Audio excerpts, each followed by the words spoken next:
Hello guys, welcome back to YouTube channel electrical stuff for you. दोस्तों, आज के हमारे इस वीडियो का टॉपिक है कि ओवरलोड और ओवर करंट में अंतर बताओ। दोस्तों, आपने मैक्सिमम टाइम ये सुना होगा कि आपकी मोटर ओवरलोड चल रही है या फिर ओवर करंट ले रही है।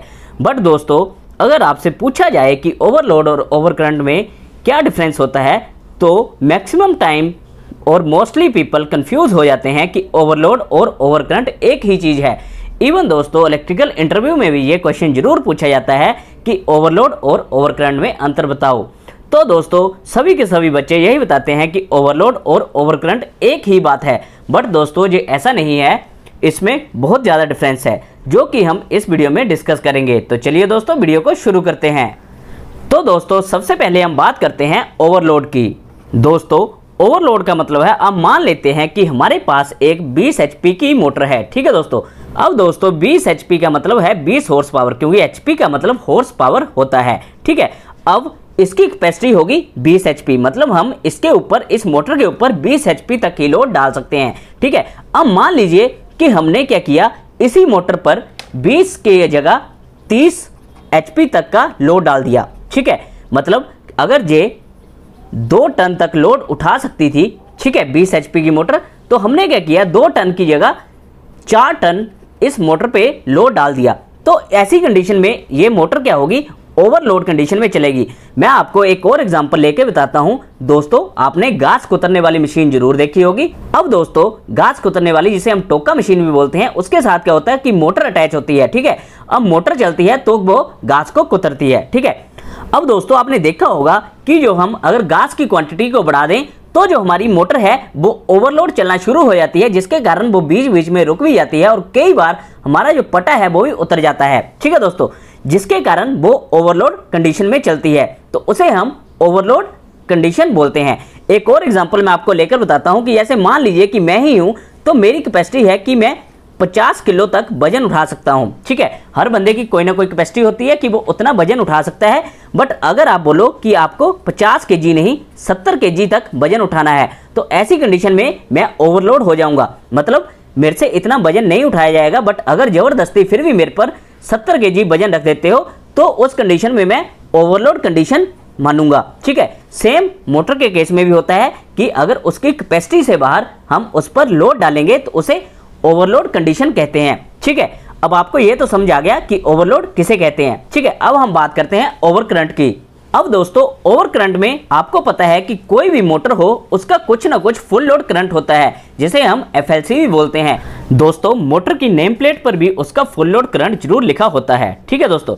अब दोस्तों, मैंने अपनी लास्ट वीडियो में भी फुल लोड करंट निकालने के बारे में बात की थी, जो आप आई बटन पर क्लिक करके देख सकते हो। अब दोस्तों, जो 20 HP की मोटर है, उसका जो फुल लोड करंट होता है वो 26 एम्पियर होता है। ठीक है दोस्तों, आप इसकी नेम प्लेट पर भी देख सकते हो। ठीक है। अब दोस्तों, अगर मान लीजिए आप इस 20 HP की मोटर को रन करते हैं और वो 26 एम्पियर की जगह 30 या 35 एम्पियर करंट लेती है, तो ऐसी कंडीशन में वो मोटर ओवर करंट कंडीशन में चल रही है। ठीक है। तो इस कंडीशन को हम ओवर करंट बोलते हैं। अब दोस्तों, कई लोग ये बोलेंगे कि अगर हम मोटर पे लोड ज्यादा डालेंगे, मतलब उसे ओवरलोड करेंगे, तो ऐसी कंडीशन में भी मोटर ज्यादा करंट लेगी। ठीक है, जो कि सच बात है। बट दोस्तों, ऐसा नहीं है कि ओवरलोड और ओवर करंट एक ही बात है, क्योंकि लोग यही सोचते हैं कि जब हम लोड ज्यादा डालेंगे तो वो करंट ज्यादा लेगी, इसीलिए ओवरलोड और ओवर करंट एक ही बात है। बट ऐसा नहीं है, क्योंकि करंट बढ़ने का एक कारण हो सकता है कि अगर आप मोटर पे ज्यादा लोड डालोगे तो वो ज्यादा करंट लेगी। बट दोस्तों, इसके अलावा और भी कारण हो सकते हैं ओवर करंट होने के। ठीक है, जो कि मैं स्टेप बाय स्टेप डिस्कस करूंगा। ठीक है। अब दोस्तों, एक कारण तो आपके पास हो गया कि ओवरलोड होगी अगर आपकी मोटर, तो उस केस में भी जो आपकी मोटर है वो ओवर करंट लेगी। ठीक है। दूसरे नंबर पर कारण हो सकता है दोस्तों लो वोल्टेज। अब दोस्तों, मान लीजिए कि जो आपकी मोटर है वो 415 वोल्ट की है। ठीक है। बट दोस्तों, जो आपकी लाइन में सप्लाई आ रही है वो 415 वोल्ट की जगह 380 वोल्ट आ रही है। ठीक है। जिसके कारण जो आपकी मोटर है वो 380 वोल्ट पर चल रही है। अब इस कंडीशन में भी जो मोटर है वो करंट ज्यादा लेगी। ठीक है।